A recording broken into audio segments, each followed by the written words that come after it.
Behind the bag, it gets to Buckner. Here comes Knight, and the Mets win it. Back. The lead.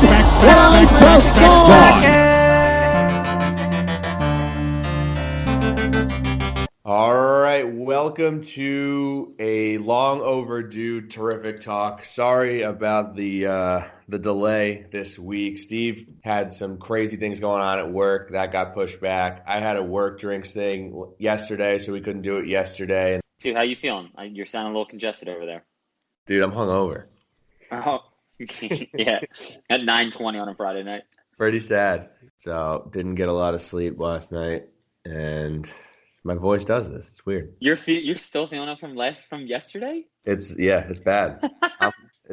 I even took a nap. Like I'm a mess. I can't recover. Your body, man. It's you're over that 3-0 number, and feats that you were able to accomplish 10 years ago, they're just impossible.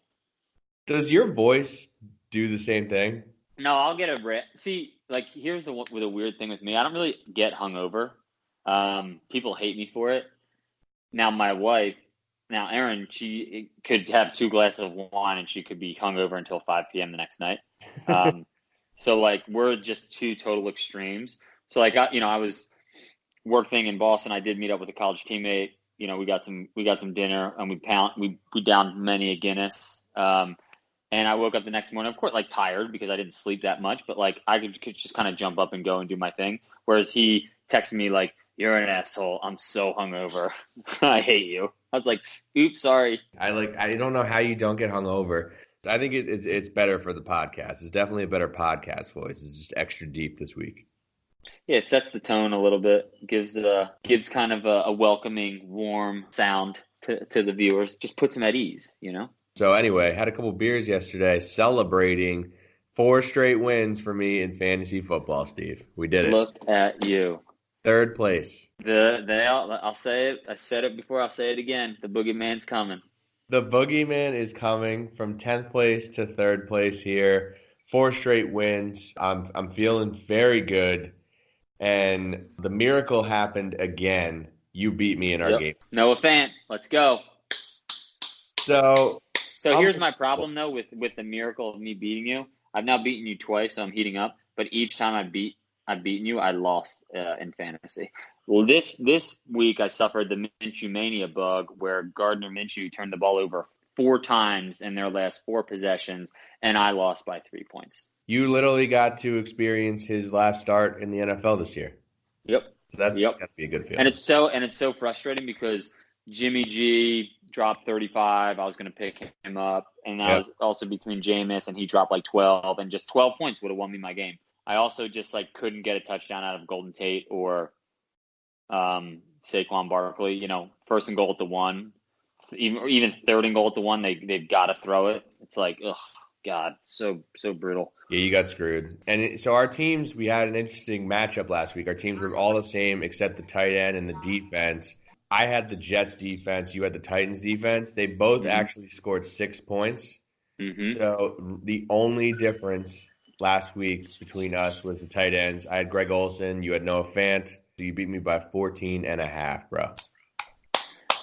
I will give up the wins in this game to get a win this week in fantasy. And I'm not off to a good start because I had Tyrell Williams and Darren Waller go last night, and Hunter Renfrow and Jalen Richard are the leading target getters for the Oakland Raiders. Thanks. Great job. Awesome. Makes no sense. Yep. But we love fantasy. We will continue to play. We will continue to give advice. It's a drug. We're addicted. We are addicted. Let's play the game this week. What do we got? Give us our options here. So we got a good week lined up because your boy, the TD monster, is back. So he, as you can only imagine, he's got to be the $5 quarterback option. Drew Brees, he's back too. Missing a couple weeks, comes back last week, just balling. He's going to be the $4 option at the quarterback. Matty Ice, $3 option. Your boy Captain Kirk is going to be the $2 option. Your boy. Yeah. Baker Mayfield, the $1 option. No one's boy. No one's boy. running backs, specifically reporters, definitely not reporters, boys. Running back, we've got Dalvin Cook again up at the $5 slot. We talked about, I'm going to say it once, say it again, keep saying it. We talked about him in the preview pod earlier this year. He and Aaron Jones needed to ball out. We felt that they would ball out, and they are balling out. $4 option is going to be our boy. Well, your boy. I don't even know if you still have him on your roster, Henry. Do you? I got him. Of course I got him. He's been killing. You got him. $3 option is going to be Tevin Coleman over there in San Fran. Also on my team. Yep. $2 option Gurley. Starting to come alive potentially, but I haven't really seen a Rams game, even though I'm in LA. I don't really know why I haven't actively sought to watch one, but I feel like he's maybe going to start to catch fire because I think they're going to maybe start to feed him a little bit more. What do you think? I think you're dead on right with that one. He's definitely shown flashes. Every now and then you see the old Todd Gurley, but they're definitely keeping him in check. He hasn't had a ton of work in the backfield. I think you're right. I think they are saving him for what's going to be a really big second half run for them because that division is so tough. Tight, dude. You're going to get two teams probably out of that division between San Francisco, Seattle, and the Rams. The Rams really got to get serious here, and you can tell by all their acquisitions they're trying to win now. So they're gonna have to start relying on Gurley some more, I think.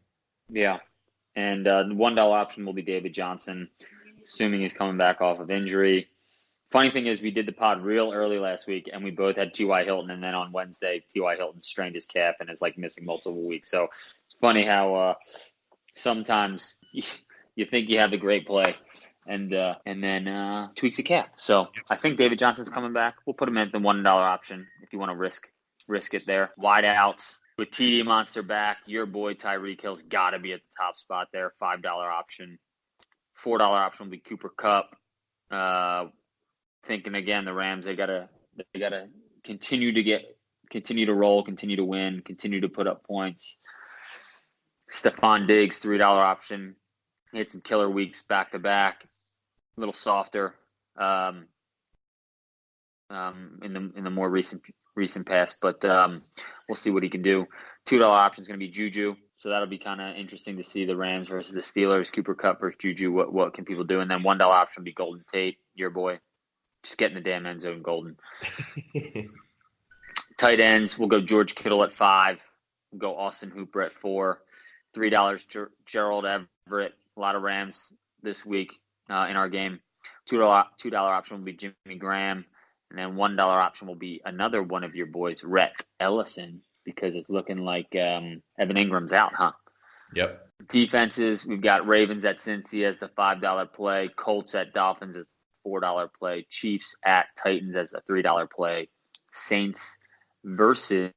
Colts were versus the Dolphins, so they have the Dolphins at home. $2 option, Saints versus ATL in New Orleans, and $1 option will be the Cardinals at the Bucks. So, man, I get to start first again, don't I? I hate that you get to go first. It's so good. Well, I'm gonna come out flying out of the gates, dude. I'm gonna come steaming hot out of the gates. We're going TD Monster, $5 option at QB. We're going Tyreek Hill, $5 option at wideout. Let's go. Wow. Let's go. I don't hate it. So that means we're going Todd Gurley, $2 option at running back. We're going Saints hosting Atlanta, $2 option at defense. And I'm going with your boy Rhett Ellison, because if Rhett Ellison kills me in fantasy and catches touchdowns over Saquon and Golden Tate, at least I've got him covered here. It's a good strategy. So what do you think? What's your move here? All right. Well, I mean, I hate that you did it, but I have to take the TD Monster. Mm-hmm. I have to. We'll get to the Chiefs in a little bit. Taking $5 TD Monster. Running back, you mentioned him. He's my boy. He's been on my fantasy team the last 2 years. Derrick Henry. I'm going to take him at $4. He's just been really solid every game this year. He's been right around 100 yards and a touchdown every single game. I've really enjoyed the Derrick Henry experience. At wide receiver here, I'm going to go with the $4 option of Cooper Kupp. I think Cooper Kupp is the most underrated receiver in the league right now. Yeah, you might be right. He really reminds me of, remember when Adam Thielen 2 years ago, no one ever heard of him and he kind of just came out of nowhere and was incredible?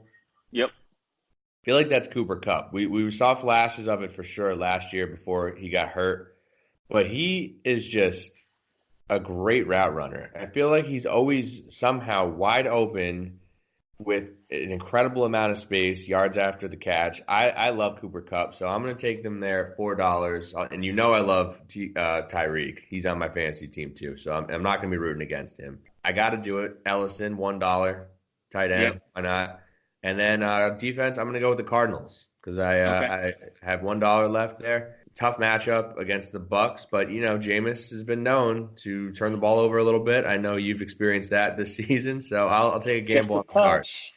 Yeah, that's a strong play. Obviously with the defense, it's not like they're scoring a crazy amount of points. So I feel like the lower dollar amount, the better. So obviously that Cardinals defense was tempting, but yeah, those will be interesting. This will be interesting. I mean, obviously TD Monster is a wash, but to have Gurley versus Derrick Henry, to have Cooper Kupp versus Tyreek Hill, Rhett wash, but then we've got Saints versus Cardinals defense. This will be a good tight matchup. It's going to be tight, I think. You mentioned the TD Monster. Let's get right to our NFL picks here. This is a tough slate of picks. Very tough. The one game I was looking at was the Chiefs. They are on the road against Tennessee. Chiefs here are favored by 5.5 points. I like the Chiefs in this game. Mahomes, the TD Monster, finally back after missing 2 games. I think we've forgotten. It's crazy. It takes just 2 weeks for us to kind of forget just how dominant he can be. And I think, he can definitely win this game by a touchdown on the road. I like the TD Monster and the Chiefs. So if I'm going to jump in there real quick, it is kind of crazy the fact that he's missed 2 weeks and he has more yards and the same amount of touchdowns as Matt Ryan, with a prolific Falcons offense. So that is kind of funny that works out. What I worry about with that game Hold on, what about? What'd you say? What I worry about, yeah. Worry? Worry. I don't say wary. Okay. I'm not wary of anything. What I worry about with that game is your boy, Derrick Henry. Mm-hmm. Yeah, I mean, I worry that they're going to control clock. It's in Tennessee. Weather actually looks good, even though the cold front won't have come through just yet. But what would leave me skeptical there is it just going to be, a clock control game and it's a field goal win? I think the Chiefs get the win, but that's one of those where that has T's written all over it for me. All right, that's fair. I just don't think the Titans are going to be able to keep up with them scoring, but the Chiefs defense is not good. Henry could definitely be an issue. We'll see. What other games are you looking at? I am actually somewhat intrigued by this Seahawks and 49ers game. Yeah. I know that the 49ers are undefeated, but the Seahawks don't get blown. Well, I don't want to say they don't get blown out. They can get blown. Any team can get blown out, but the Seahawks are tough and they hang tight in every game. Let's go over who the 49ers have beaten. The 49ers have beaten the Buccaneers, not good. The Bengals, not good. The Steelers, kind of coming around, but that was just when Mason Rudolph was getting started, and they only beat them by 4. They beat up pretty good on the Rams. But then they beat the Redskins, a rookie-led Carolina Panthers team, and the Cardinals. So really, their only impressive win is this 20-7 win in LA against the Rams. I think the Seahawks team is much, much different than any of these other opponents. So I think that the Seahawks keep it close, and I think that what I'm looking right now, Niners are giving the Seahawks 6.5 points. I like the Hawks with 6.5. I'm with you on it. I think it's too many points, but I mean, you make a really good point. Their schedule has been very easy, but I do think the 49ers have a really good formula.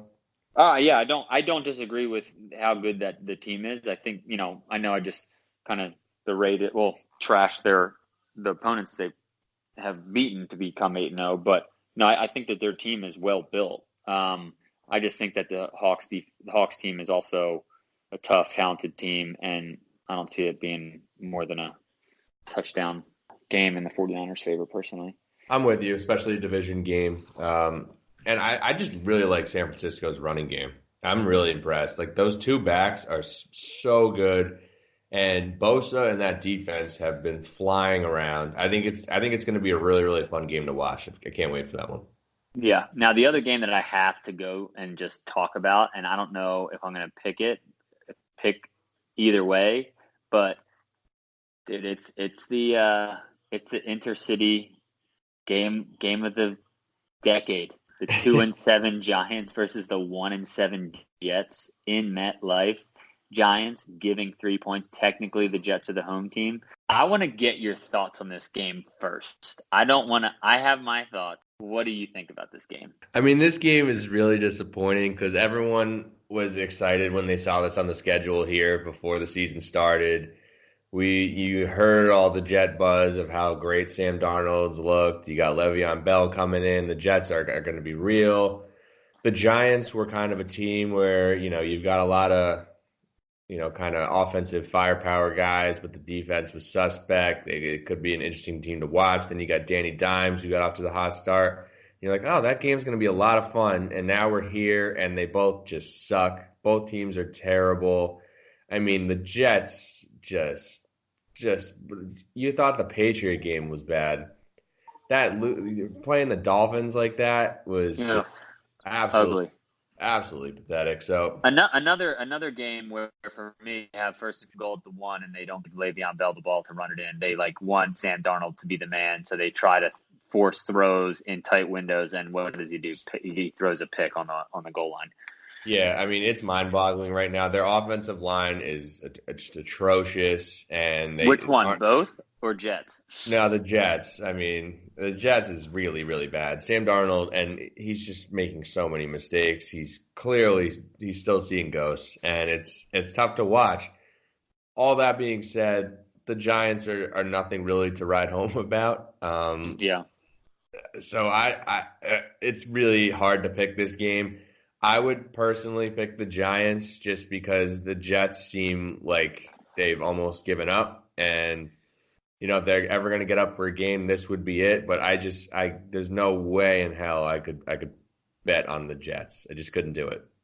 Yeah, I'm with you. And that last line is, what my feeling was. I just could not at this point bet on Sam Darnold, the, Mr. Ghost Man. I worry that his career, is this like a career-altering situation for him? He had so much high praise coming out of USC. Is he going to be just like a USC brethren of Mark Sanchez? The butt fumble just killed Mark Sanchez. Is seeing ghosts going to kill Sam Darnold? It's definitely tough because he's so young, and this has just been such a weird year for him. He's starting out with the mono. Like, that was crazy. When does that ever happen to a quarterback gets mono? He's out forever. He comes back. He's clearly shaken up. Like, there's no denying it. And the offensive line is just not giving him a chance. So I don't think anything's going to get any better this season. I think he is still so young. This has just been such a weird year for him. You can't totally give up on him yet. I still think he could. He has a very strong arm. The thing with me was always his decision making. So I think he needs the right coach in there, which it doesn't seem like Gaze is maybe the right guy. And they got to shore up that offensive line just to give him a chance. I wouldn't be shocked if the ghost thing just ruined his career.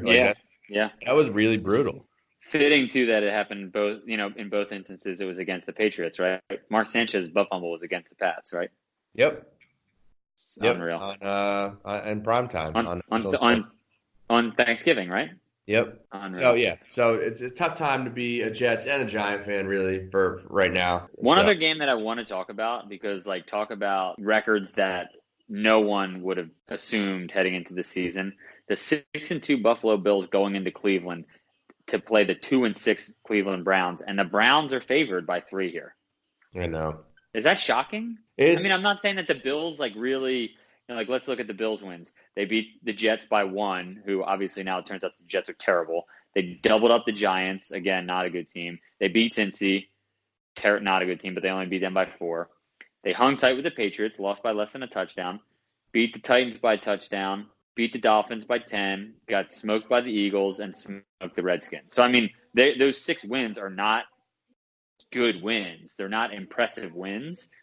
But we're still talking about a very good defense and a 6-2 football team versus a 2-6 football team who has yet to win a game at home in the Cleveland Browns.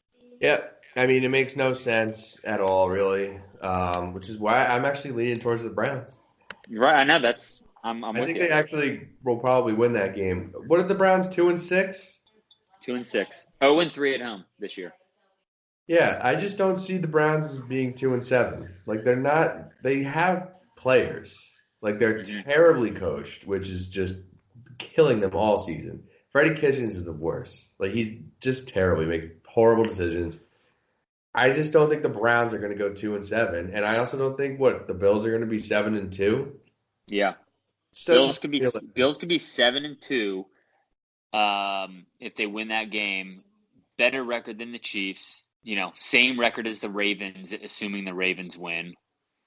1 game behind the Patriots. Better record than the Colts. I mean, it's crazy. It can't happen. Sorry, Liebner. It's not happening. Sorry, Liebs. Browns You guys are a dumpster fire. You cannot have the second best record in the AFC. No. We love Bills Mafia, but that's just not happening. It's not realistic. Just think about that and go with the Browns with your pick. I'm telling you. Yep. Everybody out there, go Cleveland. Steve, thumbs up, thumbs down. Well, I'm going to start with a thumbs down, and it's like kind of a bad one. I've talked running a bunch. Running has been in several of my thumbs ups, but it's in my thumbs down this week because a former child teenage prodigy, this girl Mary Kane, she was making U.S. track and field world teams as like a 16, 17-year-old, setting high school and junior U.S. junior records and winning world junior titles, and this is all like under the age of 20. She went and actually ran on the same team that our boy Centro ran for, and she came out this week with an editorial through the New York Times just blasting that team, the coach, and just Nike in general for their lack of maybe empathy and support for young female track and field athletes. And it was not good. Some of the things she was talking about were her being forced to cut weight and then developing crazy body issues because at 17 or 18 years old, she's been told that she has to weigh under 114 pounds. That led to her cutting herself. And, when she told coach and therapist about her cutting herself, they just kind of swept it under the rug. So it was a tough read and a tough video to they had a 7-minute video editorial. It was a tough one to watch. So that's definitely not a good look. And Nike's faced some backlash recently over other things, women related, notably women athletes that they sponsor that go and get pregnant. One, they either don't renew their contracts after they were on leave for maternity, or they cut their salary because they didn't perform well enough, quote unquote, to maintain having the same salary after having a baby. Well, clearly for several months you can't compete, so of course you're not going to compete well enough. So just kind of a weird time right now in the running world, and especially for Nike. Their CEO, Mark Parker, is stepping down in January. I think in some instances related to this. So yeah, just, I don't know. Leave me with a weird taste in my mouth. Talking about Nike, what is your thought on the controversial running shoe, like the Vapor Max or whatever? Yeah, Vaporfly. Vaporfly. Why is it so controversial? Are they cheating? What's the deal with that? It's a good question. I could talk about this for obviously a very long time. 30 seconds. Because it's my sport, but I'm not going to. My sense with this is that a lot of people. So what? Real quick, what happened is Eliud Kipchoge. He got a thumbs up a few weeks ago. He broke a 2-hour marathon, and it's not considered the world record because it wasn't in a sanctioned race. It was literally just like in a glorified workout. They had people pacing him, coming in and out, and the goal was just for a human being to run sub 2 hours in the marathon. He wore these shoes. They call them the Next Percent. It's the Vaporfly. It's a shoe that has a carbon fiber plate, and it's around a super responsive, probably TPU foam. So like people now are like butt hurt. Like in my opinion, people are butt hurt because he ran so fast, and like they're like, well, I didn't have that technology and I could run faster, but because he has it, he ran faster. But again, it's not like it's a verified world record. It's just more like, let's test the human limit. Can this man physically go sub 2 hours in a marathon? We don't care what he's like. Again, like all of the aspects of the race were not like sanctioned to be a legit race because he had pacers coming in and out. He had people handing him water bottles versus taking them himself. Like if you watch New York City Marathon, you'll watch the elite athletes like pick up their water bottles off the table. Like all of those things have to happen for it to be like a legit race or a legit record attempt. So like they're not trying to say that it was an attempt at a world record. It was just like, let's see if a human can go under 2 hours. And I just think like a lot of people are, and I know that wasn't 30 seconds, but I think a lot of people are butthurt that this dude had the shoes. You know, and the thing too, like that I've said to a lot of people that have asked me the same question is like, do you see like Jim Ryan, who like was a high school phenom, was the first high school U.S. kid to break 4 minutes in the mile. He set the world record like his freshman year in college when he ran 3:51. He was running on cinder tracks with like leather bound spikes that were probably 5 times heavier than what we currently run in. You don't hear him going and blasting like, oh, well, if I had those spikes and if I ran on like artificial surfaces, not cinder tracks, I could have run blah, blah, blah. It's just like, no, these are the time, like technology advances. I don't think our grandparents would be upset, or like my grandparents, I still have all four alive. I don't think that they're going to say, you know, be mad that now their grandchildren have iPhones from the beginning. I think they're just going to be happy that, oh, wait, the technology is advanced so that I can FaceTime my grandkids and see them at any point I want to see them. I don't have to rotary dial them and talk to them that way. My thumbs up this week is you not getting hungover and still having 4 grandparents alive. How is this happening? I don't know, man. Great Good genes. That family. Well, I'll have to say, like my mom was 25 by the time she had me. So, and both my mom and dad my mom's the oldest and my dad's the second oldest. So my grandparents, 3 of them are 83 and my mom's dad is 87. So not like we're talking 100 plus yet, but they're all in great shape. So knock on wood, love having them around. My other thumbs up this week, guy I've just been a huge fan of for a very long time. You know how much I love Batman. Christian Bale. He just came out and he announced that he's done with the drastic weight changes for his roles. It's probably not good for you. You don't think so? I don't think it's good for you either. Like I've been trying it. I've gained 100 pounds in the last 2 weeks. Yeah. My thumbs down this week. Load management, Steve. Man, load management, dude. So you're in LA, and a couple nights ago, we had a great matchup planned. Everyone was excited for it when these teams only play 2 times in the year. Only time it's going to happen in LA there for you. Kawhi Leonard versus Giannis, the Greek Freak. The 2 best players in the league right now, arguably.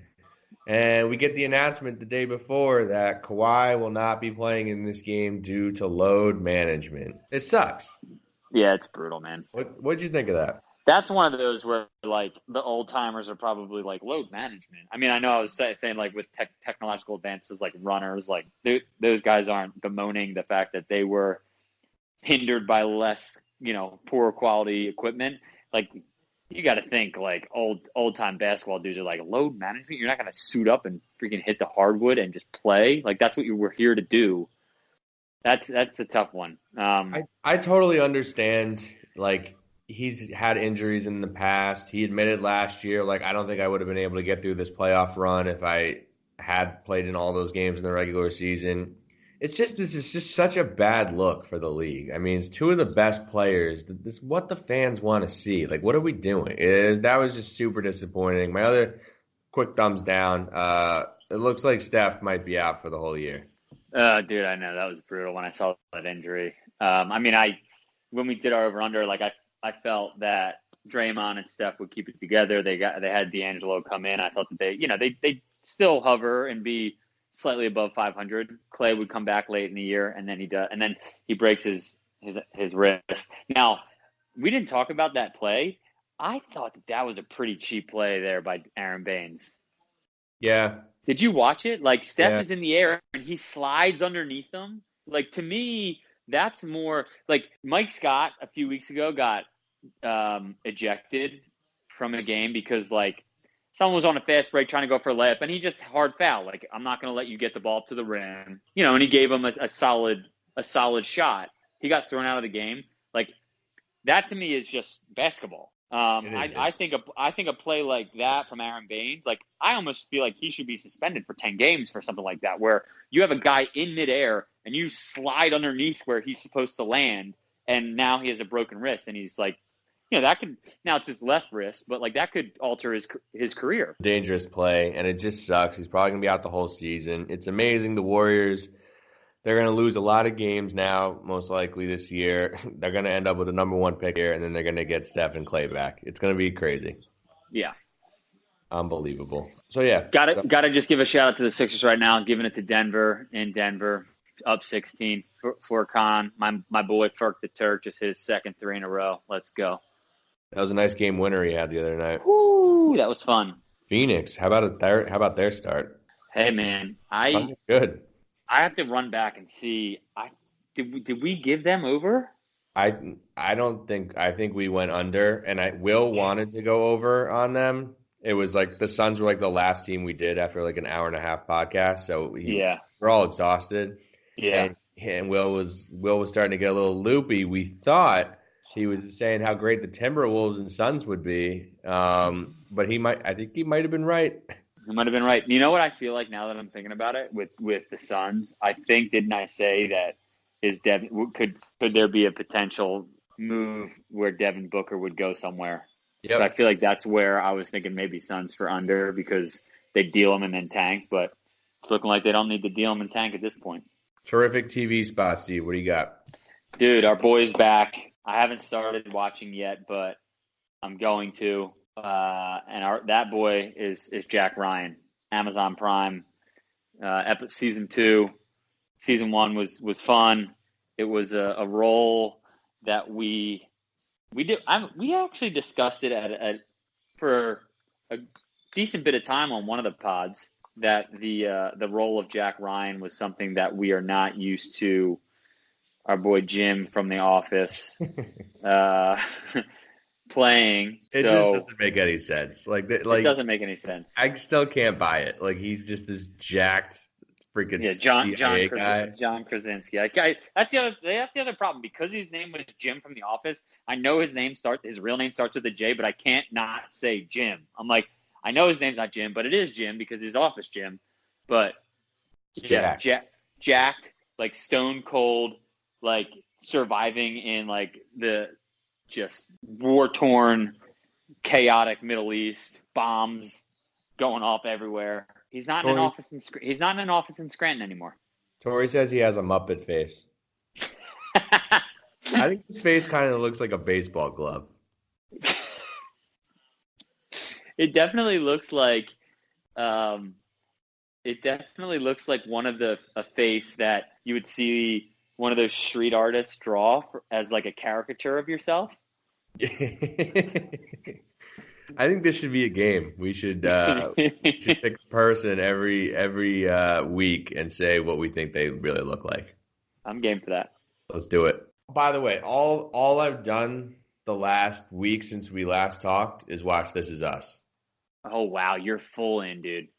It's like sad. Like it's all I've done. I think I've watched like 50 episodes in the last 2 weeks. Wow.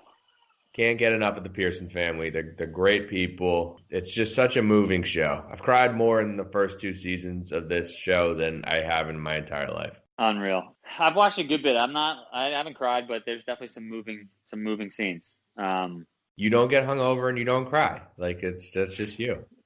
Yeah, no, I don't. It's I just kind of keep it even keeled, I guess. You're a robot. Robotic. I am Steve. Oh my God! All right, I'm gonna let you go. We will be back at our normal time next week. My voice will hopefully be back to normal. I'm gonna try unless the Giants beat the Jets, and then you'll be celebrating on Sunday night. Exactly. There is a chance I will be watching that game with Solly. Oh, that needs to happen 1,000%. Can you Twitch? Like, what's the gaming thing? Is it Twitch where like they stream themselves playing video? Like pro gamers will stream themselves playing video games. Yeah. I would love to see a stream of you two watching that game together. We should make that happen. It's actually a very good idea. It could get ugly. That's what I do. Trust the process, Flagel. Well, Flagel's fly, even though we're on a bye. Yeah, I'm gonna go do some more voice lessons. We'll see you next week. Kobe. Welcome to Terrific Talk. My name is Tom Anderson. Tom Anderson. Back, gone. Back, gone. Tom Anderson. Great cash, homie. I feel ready to go another 9 innings. Touchdown! I feel ready to go another 9 innings. Touchdown! Today, I consider myself the luckiest man on the face of the earth. Sound going crazy! Terrific Talk Podcast. Welcome back, Terrific Talk Podcast. Here comes the host. I'm your host, Tom Anderson. First, behind the bag! It gets through Buckner! Here comes